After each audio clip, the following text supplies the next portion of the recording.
السلام علیکم پیارے دوستو، شروع کرتے ہیں اللہ کے ببرکت نام سے جو دلوں کو ایمان کے نور سے منور فرماتا ہے۔ وہ جو کہتا ہے ہو جا تو ہو جاتا ہے۔ پیارے دوستو، کنواری لڑکی بغیر شادی شدہ لڑکی حاملہ کیسے ہوئی؟ کسی گاؤں میں ایک غریب مولوی رہتا تھا۔ وہ اس چھوٹے سے گاؤں کی اکلوتی مسجد میں امام تھا۔ نماز کے علاوہ وہ گاؤں کے بچوں کو قرآن مجید بھی پڑھاتا تھا، جبکہ اس کی بیوی گاؤں کے بچیوں کو قرآن مجید پڑھاتی تھی۔ اس طرح ان کا گزارا بسر ہو جاتا تھا۔ ان کی ایک ہی بیٹی تھی جو کہ بہت خوبصورت تھی۔ اس کی خوبصورتی کے چرچے بہت دور دور تک پھیلے ہوئے تھے، اور یہی بات گاؤں کے چودھری صاحب کے بیٹے تک بھی پہنچ گئی۔ اس نے موقع کی تلاش شروع کر دی کہ کسی طرح ایک بار اس حسین لڑکی کو دیکھ لیں، آخر وہ ہے کیا بلا۔ ایک دن وہ مولوی صاحب کے گھر چلا گیا، کچھ نیاز وغیرہ دینے کے بہانے۔ اس نوجوان نے سوچا اور نہیں تو مولوی صاحب کی بیٹی کا دیدار ہو جائے گا، اور اسی طرح وہ اپنے مقصد میں کامیاب ہو گیا۔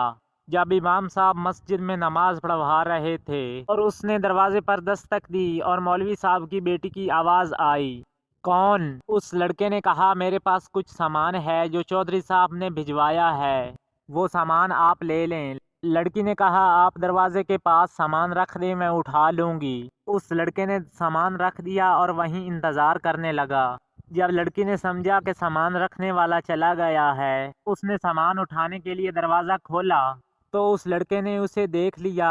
وہ لڑکی اتنی خوبصورت تھی کہ لڑکے نے صرف دیکھا ہی نہیں، اس پر عاشق ہو گیا اور وہیں اپنا دل دے بیٹھا۔ جب لڑکا گھر آیا تو ضد پکڑ لی کہ میں نے شادی کرنی ہے تو صرف مولوی کی بیٹی سے ہی کرنی ہے۔ اس لڑکے کا باپ چودھری صاحب اس رشتے کے حق میں نہیں تھا۔ چودھری صاحب نے اپنے بیٹے کو کہا کہ میں جا کر مولوی صاحب سے بات کرتا ہوں۔ چودھری صاحب مولوی صاحب کے گھر آیا اور مولوی صاحب سے کہا، میرا بیٹا شراب پیتا ہے، جوا کھیلتا ہے، ہر قسم کی اس میں برائی ہے۔ چودھری صاحب نے مولوی صاحب سے کہا، میں آپ کی بیٹی کا اپنے بیٹے کے لیے رشتہ مانگنے آیا ہوں، اگر آپ انکار کریں گے تو میں خوشی سے واپس چلا جاؤں گا۔ یہ نہ سوچنا کہ میری ناراضگی آپ کی زندگی میں کوئی خلل ڈالے گی، یہ تو میرے بیٹے نے مجھے مجبور کیا ہے۔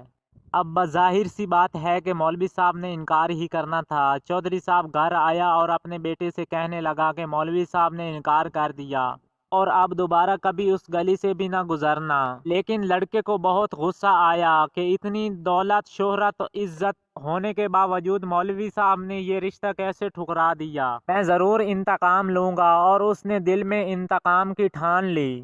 ادھر مولوی صاحب کی بیٹی بیمار ہو گئی اور اس کے پیٹ میں درد شروع ہو گیا۔ پہلے تو اس کا ماں باپ گھریلو ٹوٹکوں سے علاج کرتا رہا، لیکن جب مولوی صاحب کی بیٹی کا پیٹ پھولنے لگا تو وہ گاؤں کے واحد حکیم کے پاس چلے گئے۔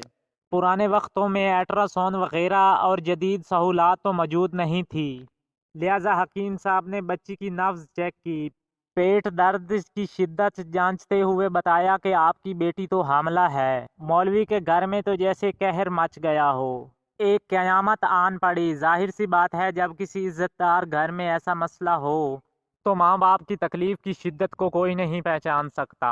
مولوی نے اپنی بیٹی کو بہت مارا پیٹا، کہا کہ کس کے ساتھ اپنا منہ کالا کروا آئی ہو، کس کا بچہ ہے تیرے پیٹ میں۔ ایک دو بار اسے قتل کرنا بھی چاہا، لیکن وہ بچنے میں کامیاب ہو گئی۔ مولوی صاحب کو یہ یقین ہو گیا کہ اس کی بیٹی بے گناہ ہے۔ مولوی صاحب کی بیٹی بھی اس امتحان میں اللہ تعالیٰ سے امید لگا کر بیٹھی تھی۔ اب اس لڑکی کو کوئی معجزہ ہی اسے ناکردہ گناہ سے نکال سکتا تھا۔ ادھر چودھری کے بیٹے نے جب 2-3 بار مولوی کو بیٹی کے ہمراہ حکیم کے پاس جاتے ہوئے دیکھا تو حکیم کے پاس چلا گیا۔ چودھری کے بیٹے نے تھوڑی سی حکیم کو رقم ادا کی اور حکیم نے ساری بات بتا دی۔ چودھری کا بیٹا واپس آیا اور گاؤں کے مراسی کو کچھ رقم دے کر سارے گاؤں میں یہ اعلان کروا دیا کہ مولوی کی بیٹی بغیر نکاح کے حاملہ ہو گئی ہے۔ گاؤں کی عورتیں مولوی کے گھر آنے لگی اور پوچھنے لگی کہ ایسا کیا ہو گیا کہ آپ کی بیٹی کو یہ گناہ کرنا پڑا، اس کی شادی کیوں نہیں کروائی تھی، کس کے ساتھ منہ کالا کیا۔ غرض جتنے منہ اتنی باتیں۔ بالآخر گاؤں کی پنچایت نے یہ فیصلہ کیا کہ مولوی صاحب سے مسجد کی امامت واپس لے لی جائے اور مولوی کو 1 ماہ کا وقت دیا گیا کہ آپ اپنی رہائش کا بندوبست کر لیں، آپ کسی اور گاؤں میں چلے جائیں۔ گاؤں والوں نے اپنی بچیوں کو مولوی صاحب کی بیوی کے پاس جانے سے روک دیا۔ ہر طرف سے مولوی صاحب پریشانیوں میں گھر چکے تھے۔